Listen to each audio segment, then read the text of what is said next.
I hope I keep you all awake after lunch.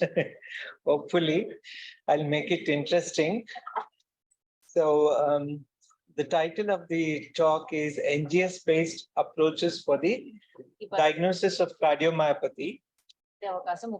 So to begin with definition, what is cardiomyopathy? As you all know, the disease of heart muscle characterized by abnormal findings of the chamber size, wall thickness, functional contractile abnormal findings, which include systolic and diastolic dysfunctions in the absence of acquired causes like coronary artery disease, hypertension, valvular heart disease, and congenital heart disease. So, primary cardiomyopathies are broadly classified into 4 groups: hypertrophic cardiomyopathy, dilated cardiomyopathy, restricted cardiomyopathy, and arrhythmogenic right ventricular cardiomyopathy. So, along with primary cardiomyopathy, 4 main categories, there are other 2 minor forms, that is mixed ones, where you'll get an overlapping finding.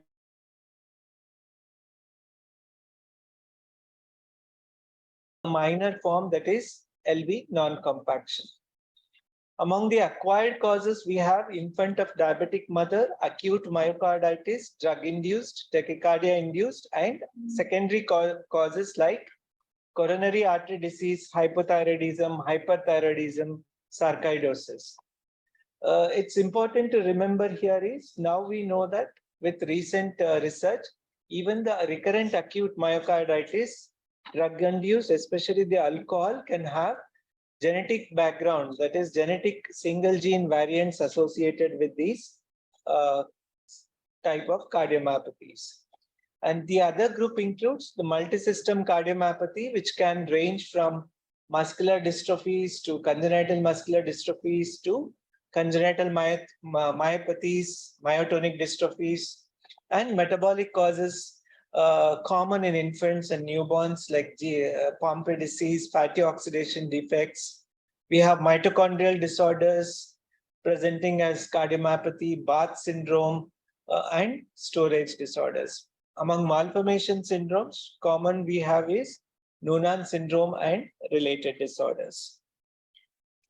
What I'm not going to discuss in this talk is echo criteria and cardiac MRI criteria to diagnose cardiomyopathies, because there are many ifs and buts criteria to diagnose, which helps in the management of the patient, especially when to do myomectomy, when to put an ICD. There are certain criteria guidelines based on the echo and MRI findings, right? So those things I will not be discussing here.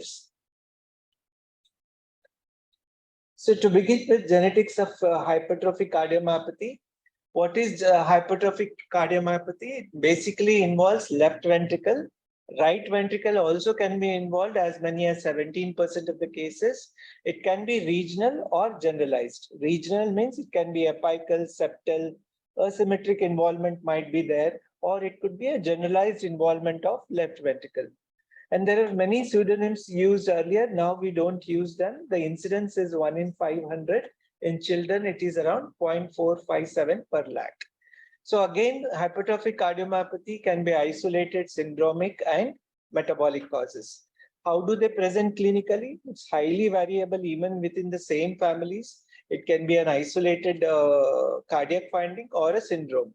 So particularly hypertrophic cardiomyopathy, they present usually in adolescent and young adulthood. It's ranged from asymptomatic to just a murmur sound to exercise intolerance, shortness of breath, chest pain, palpitations, recurrent syncope, and complications include arrhythmia, systemic embolism, sudden cardiac death, and signs and symptoms of acute or chronic heart failure. So the genetic diagnostic yield in cases of primary hypertrophic cardiomyopathy is approximately 30 to 70% of the cases we can find the genetic cause. Known family history, earlier age of onset, high maximal wall thickness, need for ICD in the family, absence of hypertension increases the diagnostic yield of genetic testing. And In 80% of the cases, missense variants in this myosin gene, truncating variant in the myosin binding protein C3 gene account for majority of the cases if you screen these two genes. Beyond sarcomere, there are other genes as well, non-sarcomere genes. And coming to infants and children with hypertrophic cardiomyopathy, they might need more specialized genetic evaluation, genetic and metabolic evaluation and diagnostic testing, because syndromic and metabolic causes are common in infants and children, especially less than 1 year of age. So as I said, the HCM etiology could be sarcomeric and non-sarcomeric protein disease. Usually they present as isolated HCM. Sometimes they can have associated skeletal manifestation, skeletal muscle manifestation. Metabolic causes includes Pompey's fatty oxidation, mitochondrial malformation syndrome, acquired causes. Generally, what we do, the metabolic evaluation in these children of cardiomyopathies is all these things. Any case who present to us, especially children below 5 years of age, we do all these metabolic tests. After 5 years of age, we take a call based on the pedigree, family history. If there is a family history of sudden cardiac death with multi-system involvement, we try to do even above 5 years of age. So essentially, hypertrophic cardiomyopathy is an autosomal dominant disorders associated with high inter and intrafamilial variability and reduced penetrance.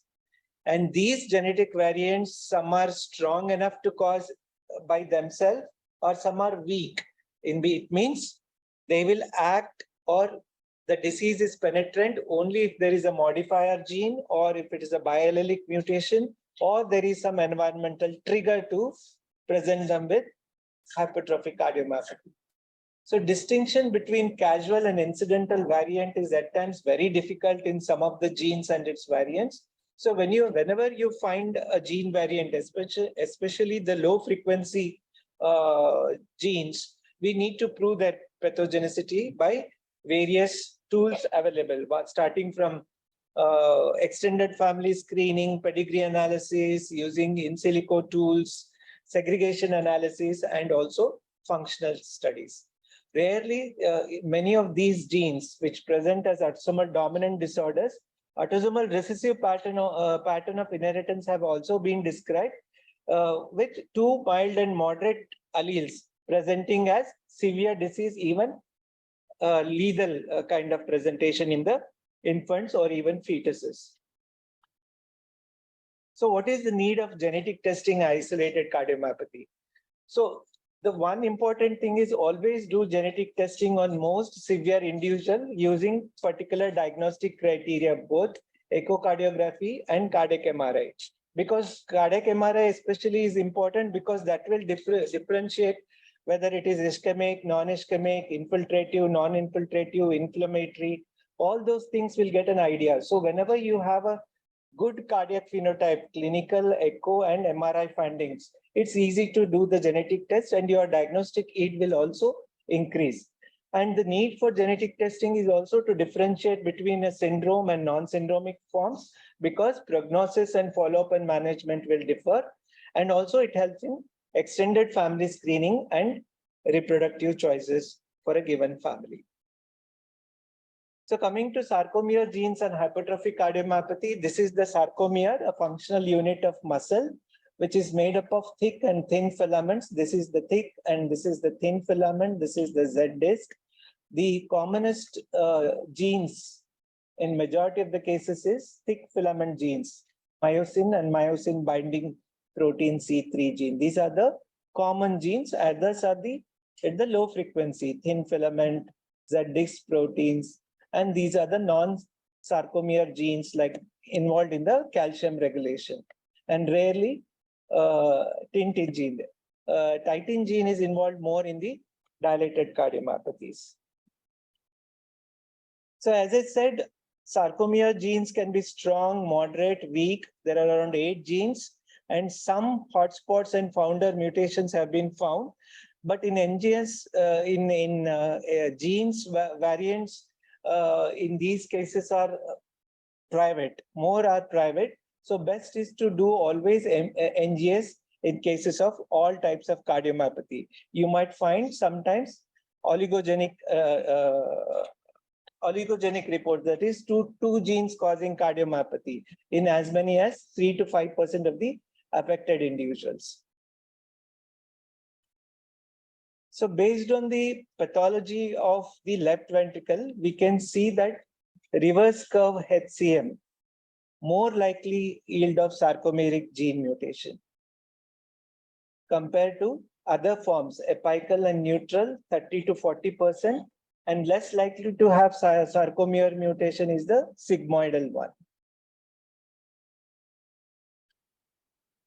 So this family came to us with the history of 23-year-old having recurrent syncopal attack, diagnosed with hypertrophic cardiomyopathy with left ventricle outflow obstruction. So he underwent surgical myomectomy at the age of around 23 years. Then we did the HCM panel testing, which showed father and son are carrying two genes variants. One is MYBPC3, a truncating variant, and this is the missense variant in the TNNI gene. And when we asked the father, he had easy fatigability and increased sweating symptoms with mild LV dysfunction. Whereas grandmother, who was just carrying this particular, had hypertrophic cardiomyopathy, but was totally asymptomatic. When we asked her to come to the OPD for sample collection, she just came walking, nice, healthy lady who does all her household work. Maybe there is a history of sudden death here. And also RTI. Sometimes falsely these deaths are labeled as a road traffic accident. Maybe it is sudden cardiac death which led to an accident. So maybe there might be both the variants might have inherited here. So the learning point from this pedigree is clinical variability and two genes involved in the phenotype. These are the Sanger chromatograms showing this is the truncating variant in the MYBPC3 gene and the missense variant in the TNNI3 gene. So when reviewed the literature, it is a truncating variant. Usually it results in thick filament misassembly by abolishing the titin-myosin MYBC3 interactions. Usually it is associated with earliest onset of the disease, requiring more and more invasive therapy. So it's an autosomal dominant disorder with a lot of clinical variability, partially explained by double heterozygosity. Whereas this particular missense variant, which is known pathogenic variant, it alters particular, this residue alters the troponin C actin binding region of troponin 1. And usually it is associated with elderly onset hypertrophic cardiomyopathy, and they can be quiescent phase in individual for many, many years. Whereas this particular MYBPC3 mutation causes the hypertrophic cardiomyopathy by haploinsufficiency, and treatment strategies in these cases include based on the clinical phenotype, echo finding, ECG and MRI finding, and plus the literature evidence of underlying gene and its variants. Recently, there have been trials, human trials of myosin inhibitor, that is mavacitam, which can defer the use of invasive management.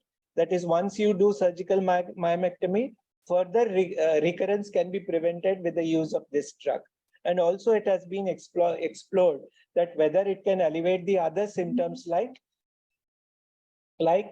chronic heart failure or arrhythmias and all those things associated with this particular gene.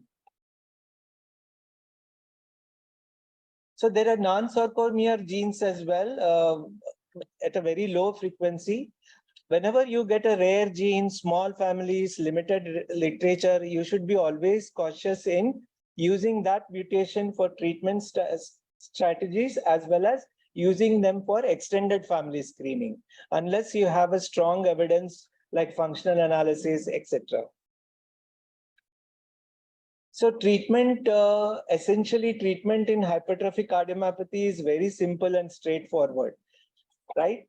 One is lifestyle modification. If there is LVOT obstruction, septal reduction therapy using alcohol or surgical myomectomy.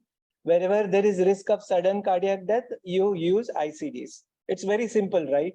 But when it comes to individual family, when to do it, whom to do it, what gene result says, it's very difficult. Then what we have to do is we have to take into consideration of all findings, starting from family history of sudden cardiac death and also pedigree analysis, and also extended family screening results, and also the genetic variants. So lifestyle modifications includes avoid contact in competitive sports, gym, alcohol, smoking, dehydration, as well as extreme temperatures, and take care of associated comorbidities like diabetes, obesity, and hypertension. If they have just symptoms without blockage, use elevating hypertrophic cardiomyopathic symptoms, that is beta blockers. And if there are heart failures, heart failure is there acute or chronic, we can use heart failure management, and sometimes it can lead to cardiac transplant. The ICD implantation, again, there are many risk stratification based on the MRI findings, ECG findings, as well as family history of sudden death. Like in this case, patients with confirmed LMNA mutation in the presence of risk factors like this arrhythmia, left ventricular ejection fraction less than 45%, non-missense mutations, male sex is a good candidate for ICD implantation. That's how the criteria needs to be developed. And the bigger challenge for us is genotype positive, but phenotype negative. How to guide them? Whether you will ask them to restrict all sports and exercises, whether you ask them to choose proper employment, what if he or she wants to be be a traffic police constable, or he wants to be in sports teacher? Should we ask them not to employ themselves in such an employment where they are at risk of developing severe consequences? So always it has to be individualized. The best is if the patient decides himself or herself, then it is good. Otherwise, it's very challenging to counsel them on these aspects whenever there is genotype positive, phenotype negative. Coming to inherited and metabolic syndromic causes of hypertrophic cardiomyopathy, common presentation in infants and children. Always they will have extra cardiac manifestations in some way or the other way. Myopathy, skeletal manifestations, seizure disorder, dysmorphic features, and multisystem involvement. So infant with any sort of cardiomyopathy, be it hypertrophic and or dilated, need a special mention, especially if it is associated with muscle involvement. Whenever there is floppiness, proximal muscle weakness, and increased CPK, one should think of congenital muscular dystrophies, congenital myopathies, and other disorders like Pompe disease, mitochondrial, and fatty oxidation defects. So generally with myopathy, we do all the metabolic investigations with basic lactate, ammonia, as well as acyl carnitine profile and urine organic acids by GCMS, with specific clinical findings and increased like CPK, SGPT, macroglossia positive, we directly go for enzyme assay for Pompe disease. Like that, in every disorders, you will get a specific clue, like which test to go for. So this case, apparently all right, till 4 months of age, she presented to local pediatrician as failure to thrive, feeding difficulties, and weak cry, along with that paucity of limb movements. Diagnosed as pulmonary tuberculosis at 7 months, and baby was put on ATT. At 1 year, 3 months of age, she had an aspiration pneumonia and was ventilated. That time there was a suspicion of hypertrophic cardiomyopathy. When came to us, At 1 year age, she was oxygen dependent and was on nasogastric tube feeds. On examination, her growth parameters were normal except weight. Other than that, she was having hypotonia, macroglossia, and echo confirmed hypertrophic cardiomyopathy. So with that clinical background with raised CPK and SGPT and SGOT, we did enzyme analysis, alpha glucosidase, which gave us the diagnosis as Pompe disease, which was further confirmed by homozygous mutation in this Pompe disease gene. We started this girl on myozyme 20 milligram per kg IV once in 2 weeks. Gradually, she was tapered from oxygen-free, although mild motor developmental delay persisted initially, along with bilateral ankle contractures, and there was some sort of speech delay. And echocardiac parameters over a period of time gradually became normal, and her antibody titers remained persistently low. So this is when she was 3 years, 6 months. She had difficulties in walking with contractures, so we had to put her these orthotics to stand and make her walk independently. So now she's on, recently we have started her on newer enzyme, NEXT-Viazyme, 20 milligram per kg once in 2 weeks. But she still has persistent proximal weakness in the lower limbs. And also some sort of nasal speech is persisting. But she is a good student because of her regular physiotherapy. Now she is a drill master for her classmates. So this is her recent video, I think 1 year back. You can see mild sort of Gower sign is present. She is able to walk independently and do her all activities, going to school and all those things.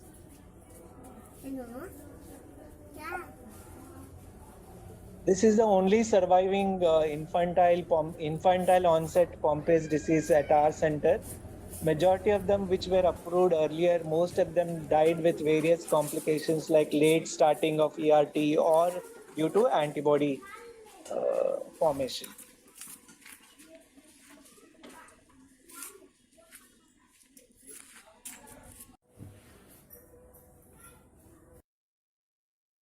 So the spectrum manifestation in Pompe's disease include the classical infantile form, which can present as hypertrophic cardiomyopathy, hypertonia, feeding difficulties. If not diagnosed early, it can be fatal.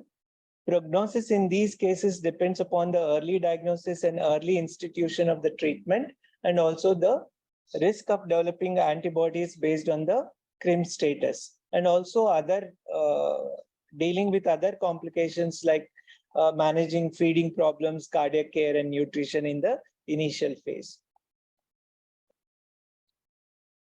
So this is another child who was born to consanguineous parents. One child died on day 5 with hypoglycemia and seizures. This child at 9-month-old presented with recurrent episodes of vomiting, altered sensorium, seizures, hypoglycemia, hepatomegaly, hypotonia, and hypertrophic cardiomyopathy. Here you can see the dominant clinical manifestations are more of IEM rather than hypertrophic cardiomyopathy. So hypertrophic cardiomyopathy was an additional clue that it could be a metabolic disorders.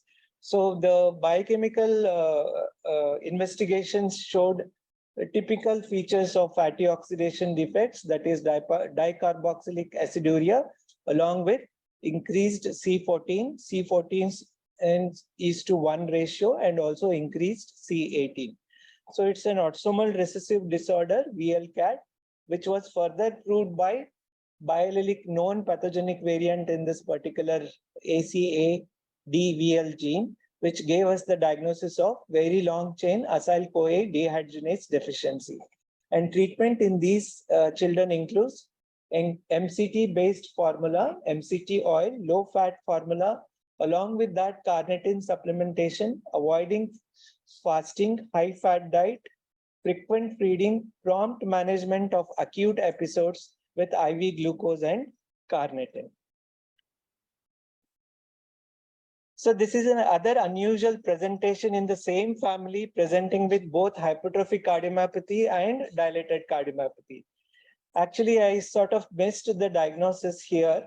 When came to us at 6 years, he had a history of recurrent febrile seizures at the age of from the age of 1.5 years, and he was put on anticonvulsants for 2 years for reason unknown. And after that, after stopping anticonvulsants, child had developed progressive gait imbalance, right?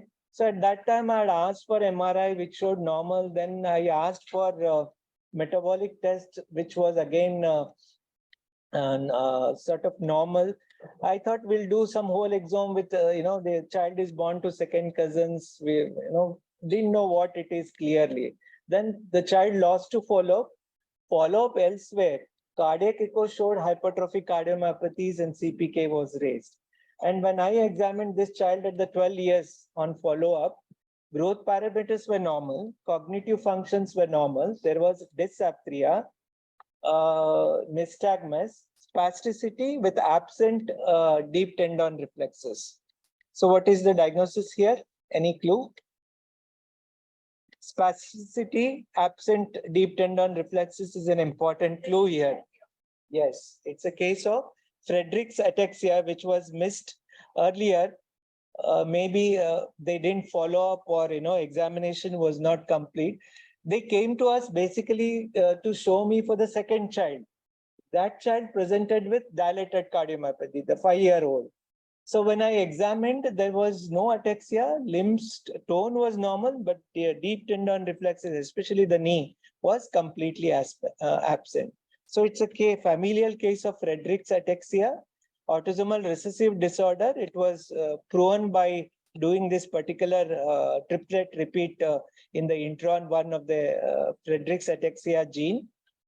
So the management is essentially supportive, and now there is a recent FDA-approved drug for this particular disorder.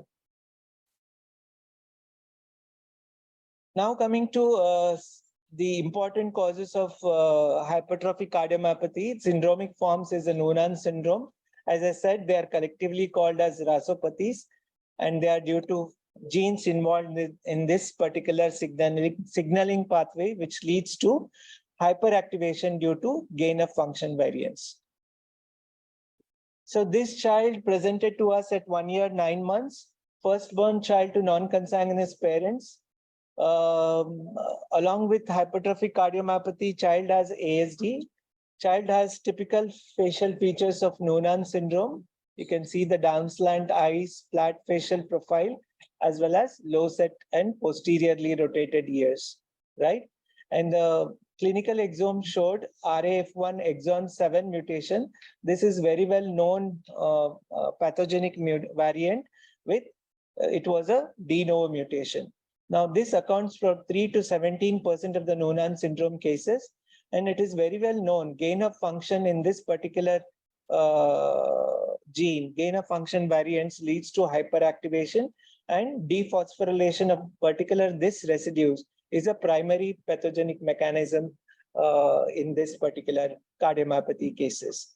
And the treatment includes again the drugs and surgery wherever needed. Now the recent drug which is used is trametinib, which can be given daily on orally, which can reduce the especially the children who have LVOT obstruction, left ventricular obstruction. So RAF1 gene variants patients are more likely to develop HCM. 85% of them can have HCM, and at risk of developing uncontrollable arrhythmia and heart failure. And based on the RF1 gene variant, if there is a RF1 gene variant identified, there are guidelines to use good combination of anti-arrhythmic drugs. So this is another child who presented to us with complex heart disease and cardiomyopathy, who underwent surgery. Along with that, he had undescended testis, hypothyroidism, and features of Noonan syndrome. and the underlying gene was RIT1 gene. It is also an autosomal dominant missense known pathogenic variant in the exon 5. So LVOT repair along with RVOT and TAP was done for this particular child, and child is doing well. And it is a frequent cause of Noonan syndrome whenever you have a combination of hypertrophic cardiomyopathy and pulmonary stenosis. This is the most commonest gene. Overall, rasopathies and hypertrophic cardiomyopathy, the commonest gene is PTPN1 gene. Rapidly progressive hypertrophic cardiomyopathy leading to early deaths is very uncommon in rasopathies, except for mutation in the exon 13 of PTPN1 gene, where it has shown it can be a fatal disorder. KRAS mutations are associated with milder HCM, and variants in RAF1 and BRAF1 with LVOT are more prone to have LV obstruction. And treatment includes, again, based on the obstruction, heart failure, arrhythmia, cardiac transplant, all those guidelines are applicable, same as that of isolated cardiomyopathies related to sarcomere gene mutations. And medical therapy can be tried. And one thing one has to remember is spontaneous regression of cardiomyopathy has been reported, or late onset development of HCM is also reported. So that's the reason close follow-up periodic cardiac evaluation in these children are necessary. This is a child who came with a cardiomyopathy during COVID time. Unfortunately, we lost the child at 3 months of age with Noonan syndrome, hypertrophic cardiomyopathy, and RAF1 mutation. And it was a de novo mutation. So that was about hypertrophic cardiomyopathy genetics, sarcomere, non-sarcomere, syndromic, and metabolic causes. Now coming to genetics of dilated cardiomyopathy. So DCM is characterized by left ventricular enlargement, systolic dysfunction, reduction in the myocardial force of contraction. Prevalence ranges from 1 in 250 to 400 to 1 in 2,500 to 2,700.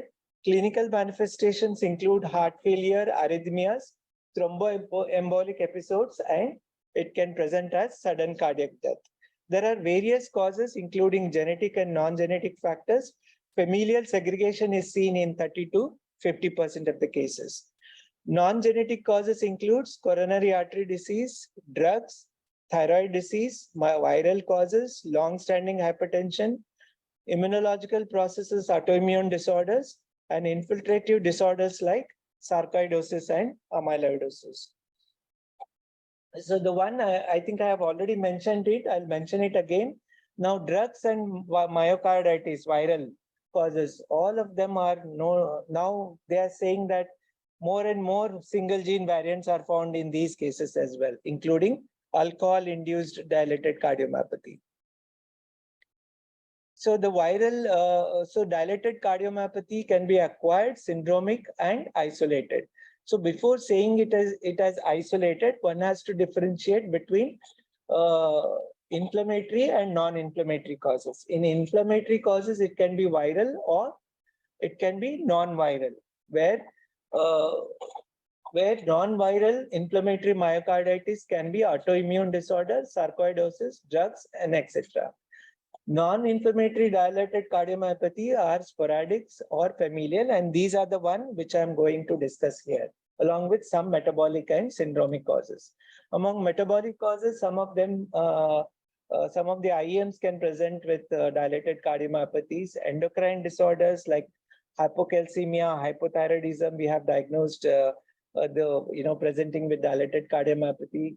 Neuromuscular disorders, alcohol, peripartum cardiomyopathy, tachyarrhythmia, and mitochondrial.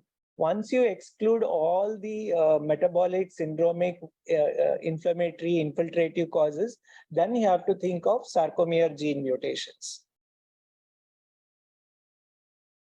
So special mention of why I have put this slide about viral myocarditis, DCM, is most of the times, everyone label it as viral myocarditis, easy to diagnose, easy to say and write it as viral. So please don't do that unless otherwise proved. take family history, pedigree analysis, go through all the details, because viral myocarditis is a diagnosis based on the endomyocardial biopsy, which based on the histopathological criteria, immunohistochemistry, presence of viral genome, that is cardiotropic virus, along with serum antibodies to the particular viruses, as well as raised troponin levels. So that gives a diagnosis of viral myocarditis. And some of these viral myocarditis which progress to dilated cardiomyopathies are known to have underlying single gene variants. Those with absent single gene variants, if you diagnose acute myocarditis in the acute phase, in those cases, immunotherapy and antiviral therapies will be very beneficial, right? So the presentation of these myocarditis can be acute and chronic, recurrent episodes, or can be a chronic one.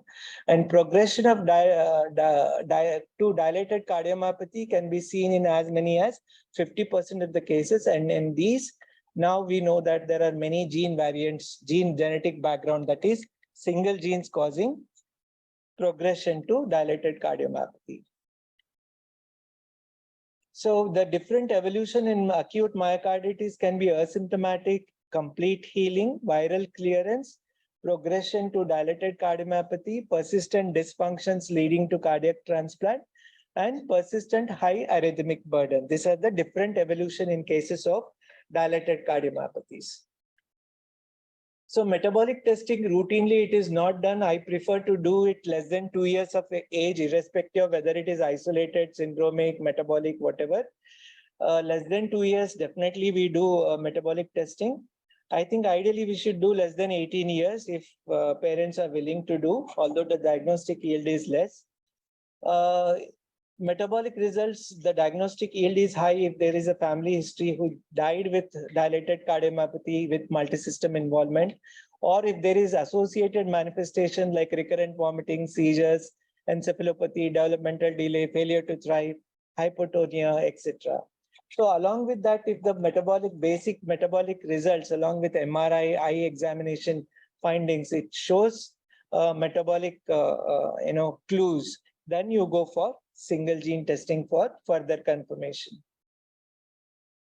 So there are some red flags which are used even in sporadic cases. The question is, when a child comes with dilated cardiomyopathy, everyone says it has viral, previous history of viral myocarditis is there, why we want to test them for genetics. Or an adult who comes with recurrent acute episodes, or has a history of viral myocarditis, like picture. One patient, I think, presented during COVID time, followed by the patient developed dilated cardiomyopathy, but there was a family history. So there are certain red flags which they use to, which gives an important clue that this might be a genetic, this might be a candidate for genetic testing, which includes echo, ECG, MRI, and biochemical findings listed here. I'll not go into the details of these findings. So these are the various genes involved in the dilated cardiomyopathy, starting from sarcomere to Z-disc to, again, mitochondria to nucleus envelope.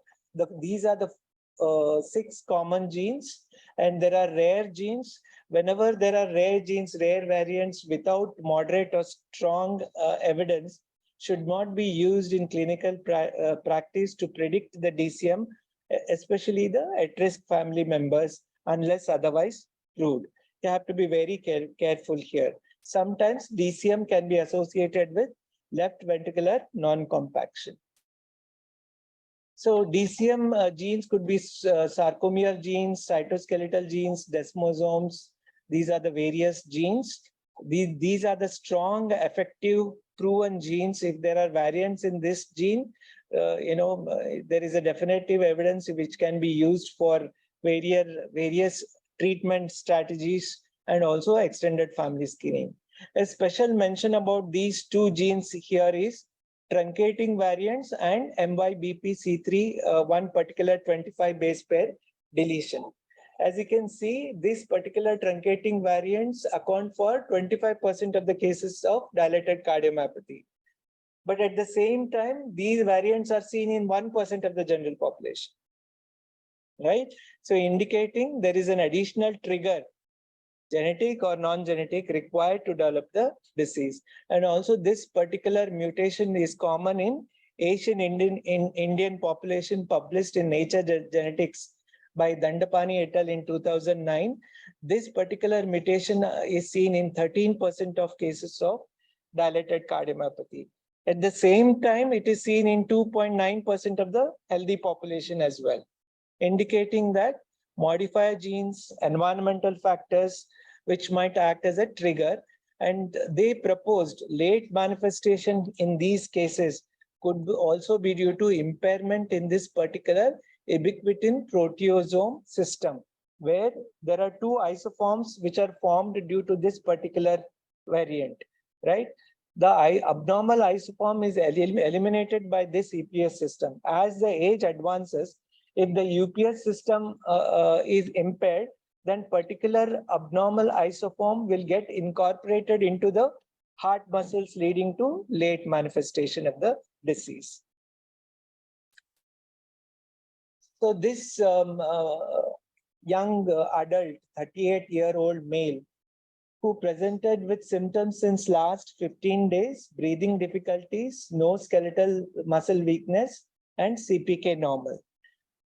Everyone thought it is acute viral myocarditis, but cardiac MRI showed chronic findings: dilated LV with reduced LVEF, global thinning, and hypokinesia of the left ventricle, dilated RV. So there is biventricular involvement along with suggestive of either chronic inflammatory process or a genetic one. So we did a NGS here, which showed filament C truncating variant. So it's an autosomal dominant disorder caused by frame shift deletion in this particular gene. And it was inherited from the asymptomatic mother. Father died of cardiac death, sudden cardiac death of unknown cause. We actually thought this might come from the father, but this variant was inherited from the asymptomatic mother, indicating reduced penetrance. Maybe there might be one more variant which is missed in the NGS, which has led to early onset presentation in the child. Now the question here, should we test this child or not? How we should counsel this particular lady when she comes for genetic testing, because they are absolutely fine. So this particular gene can present with three types of phenotype: hypertrophic cardiomyopathy, dilated cardiomyopathy, and distal myopathy. So that can be explained by the type of variant as well as pathogenetic mechanism. Missense variants, in-frame deletions or insertion, causes misfolding, impaired cross-linking, which leads to hypertrophic cardiomyopathy, restrictive cardiomyopathy, and myofibrillar myopathy. Whereas truncating variant, nonsense and frame shift through haploinsufficiency cause dilated cardiomyopathy, as well as along with that arrhythmogenic potential. So this is how genotype-phenotype correlation is possible in some of the genes, which can explain why there is different manifestation with the same gene involved. So the spectrum of clinical spectrum can range from preclinical to clinical phase. In pre-clinical or early phase, it could be normal or isolated ventricular dilatation or arrhythmic cardiomyopathy. And in clinical phase, it can be hypokinetic, dilated, non-dilated CM, or a dilated CM along with that. These require treatment, and these require a close follow-up. So these are the suggested guidelines for the first degree relatives, how periodically one should go for periodic cardiac evaluation. Either they should be mutation positive, or if the mutation is not identified in the family, all first degree relatives should undergo this sort of evaluation periodically based on the echo diagnosis of the type of cardiomyopathy. So this is another female child who presented at 13 years, just 1 week history of breathing difficulties and increased sweating. The cardiac MRI showed dilated left ventricular with reduced left ventricular ejection fraction, and there is biventricular involvement with LV non-compaction.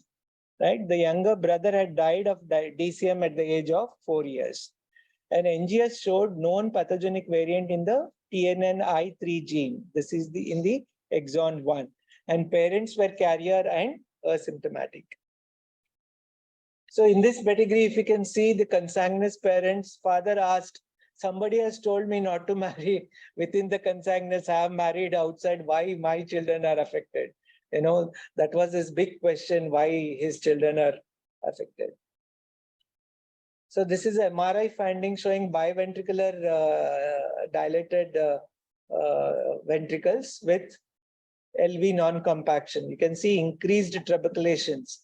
LV non-compaction is nothing but increased trabeculations. The same things can be seen here in this particular patient.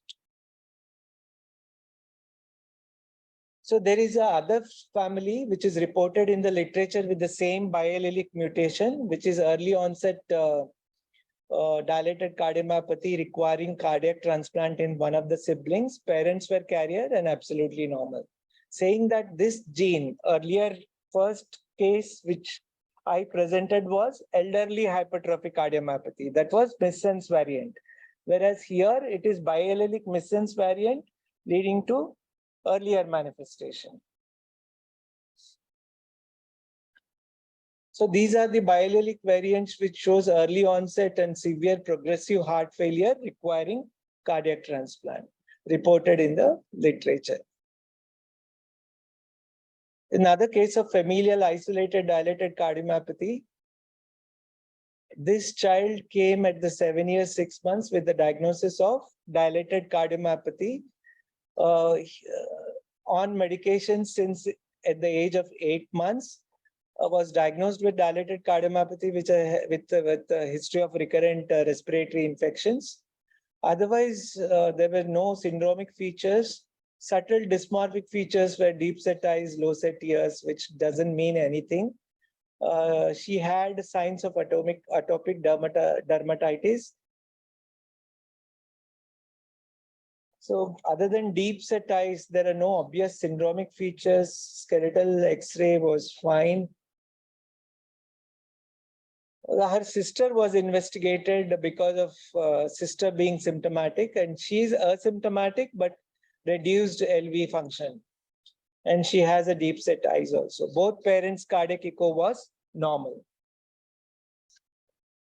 So whole exome sequencing showed a truncating variant heterozygous in the NEXN gene, which was inherited from the mother, indicating reduced penetrance. So this particular Nexin genes, heterozygous variants are associated with progressive late onset DCM, usually presenting around 50 years of age. But truncating variants can present early as well.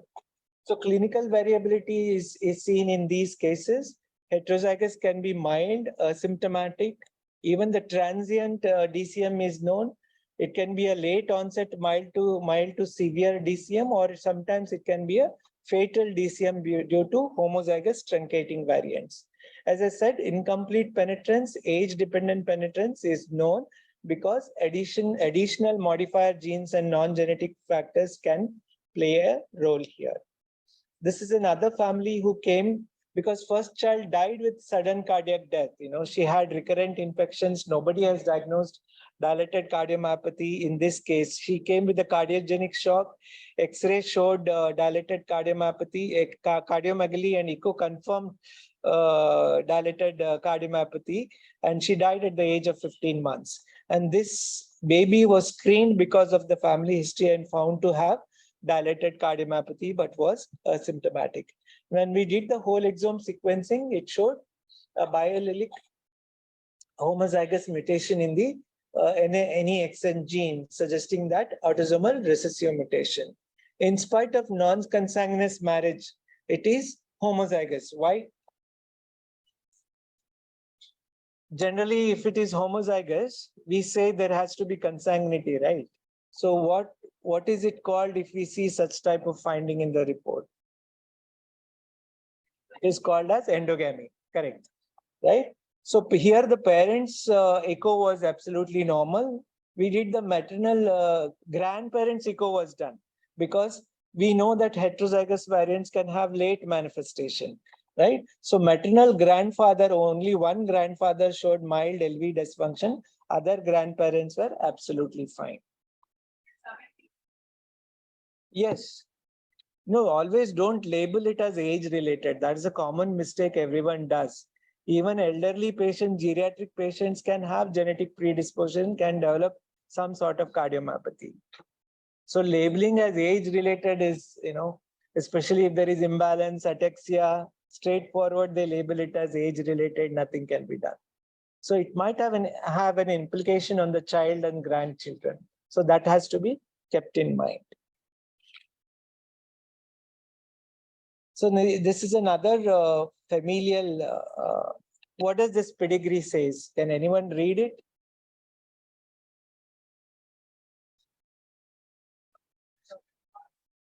Dominance. But parents are? Father is affected. Two children are affected. Yes.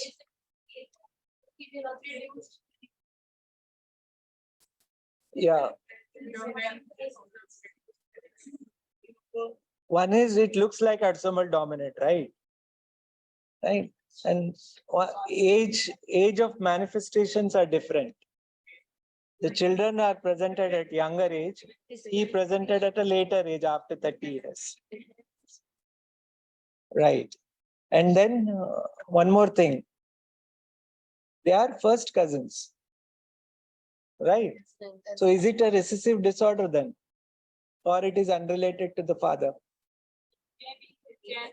It can be, right? Yeah. So, yes, it's a complicated pedigree.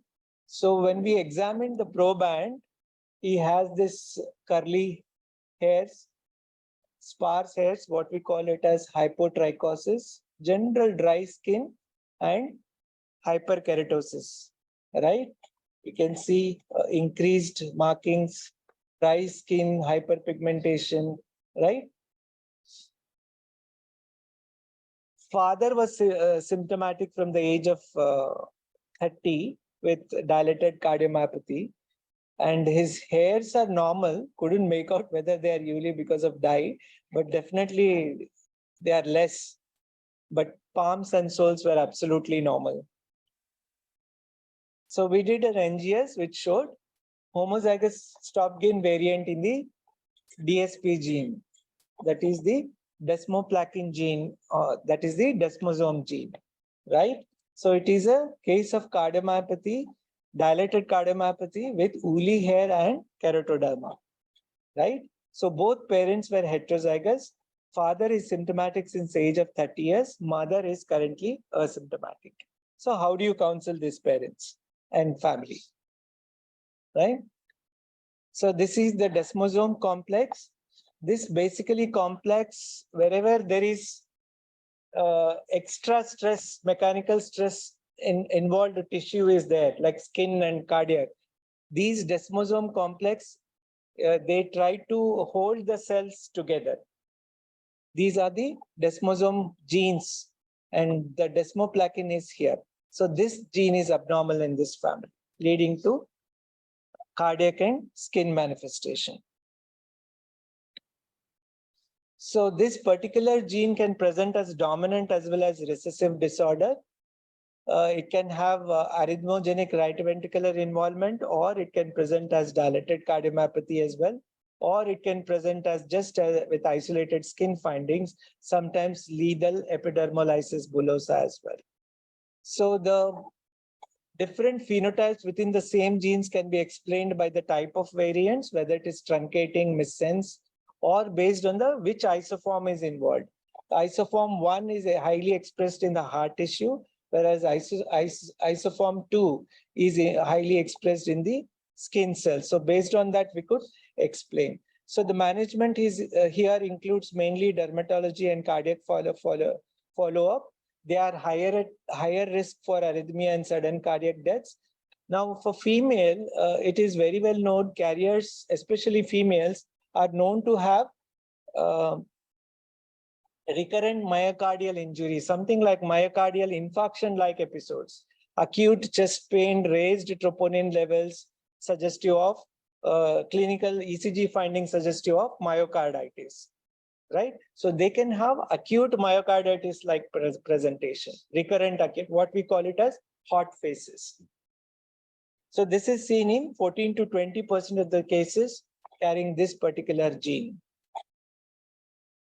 So there was a study done in Europe where they studied around 300 cases of acute myocarditis, out of which 8% were carrying some genes in the sarcomere proteins, and some 3% were due to desmosome genes. So this is another pedigree. Who can read it? There is one male death at 5 months age, breathing difficulties and cardiac issues undiagnosed, but some vague cardiac issue. And there are 2 girls who are all right. And then this child died of cardiomegaly and hydrops on 2nd day of life. And this proband presented to us at 3 months with again dilated cardiomyopathy. X-linked, right? It is an X-linked because males are affected here, right? And mother was absolutely normal, but likely to be a carrier. So the child has neutropenia. What is the diagnosis? Child has neutropenia. Bath syndrome, yes. So when we did the other investigation, the absolute neutrophil counts were very low.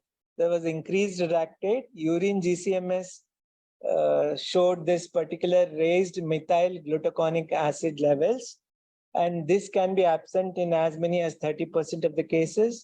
Neutropenia can be present, or it can be episodic, or it can be age-dependent manifestation as well. But even the fetal cord can show reduced neutrophil counts as well.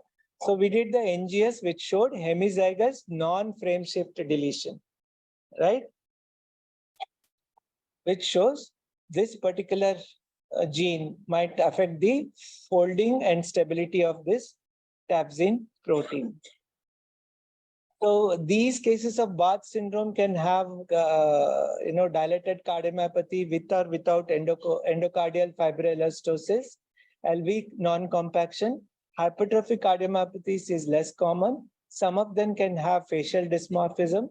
Supportive clinical laboratory findings include lactic acidosis, hypocholesteremia, neutropenia, elevated 3-methyl glutaric acid, glutaconic acid, as well as increased monocyl cardiolipin and cardiolipin ratio. This is pathognomonic biochemical finding, recently introduced for the clinical practice, and it is done by tandem mass spectroscopy. So TMS, if it shows increased the ratio of monolysocardiolipin and cardiolipin ratio, that proves the diagnosis. Especially it is useful in atypical cases wherever there is VUS, or if you are strongly suspecting Bath, then this biochemical finding can be a pathognomonic for diagnosis. So the management in Bath syndrome includes the cardiomyopathy management, hematological management for neutropenia. Some of them can present just with muscle weakness in the form of hypertonia or proximal muscle weakness, or some of them can present with acute decompensation, learning difficulties. The mortality is very high in childhood. Later on, it decreases. Now, the longest surviving male with Bath syndrome is around 55 years reported in the literature. This is the facial phenotype. Unfortunately, I couldn't get my patient photograph in time. They have round face and full cheeks and pointed chin, along with that deep set eyes. So last few cases, how much time?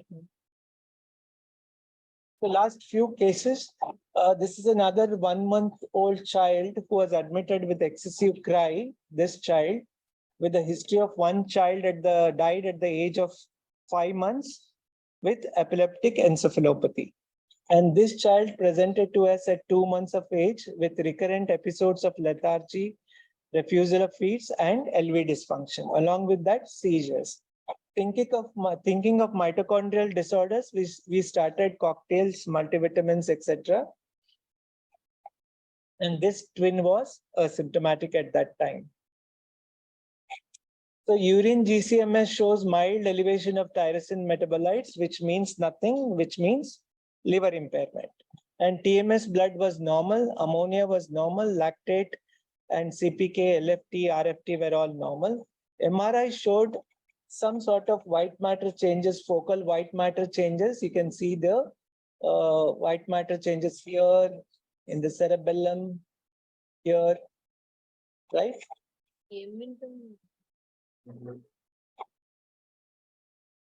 So whole exome sequencing showed autosomal recessive frame shift insertion in this particular biotin thymine responsive type of gene, that is SLC19A3 gene, confirming the diagnosis. And again, it is a homozygous mutation suggestive of endogamy. So we started the patient on biotin thymine. Maximum dose was given, but it was non-responsive. Why it is non-responsive here?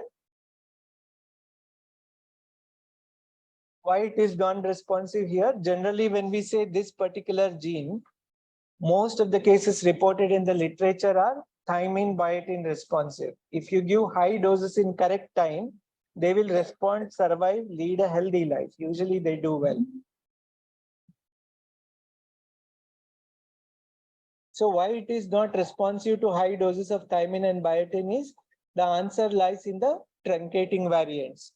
Most of the truncating variant reported in the literature, they don't respond to high dose of thymine biotin. So these twins, presently one twin died, surviving twin had recurrent refractory seizures, dystonia persisted, although reduced, persisted, and there is persistent severe global developmental delay.